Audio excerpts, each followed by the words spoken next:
చేస్తుంది.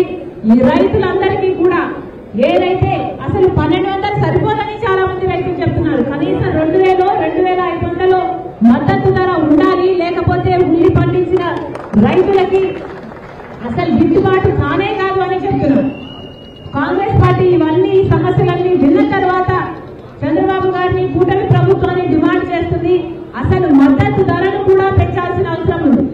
ఉల్లికి మద్దతు ధర కనీసం 2400 రూపాయలైనా ఉండాలి అని కాంగ్రెస్ పార్టీ డిమాండ్ చేస్తుంది.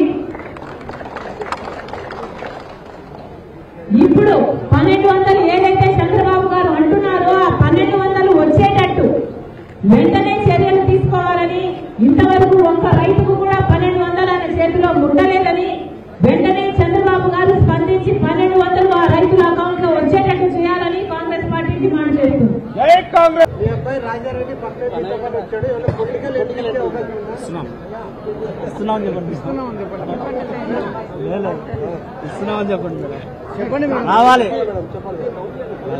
అవసరమైనప్పుడు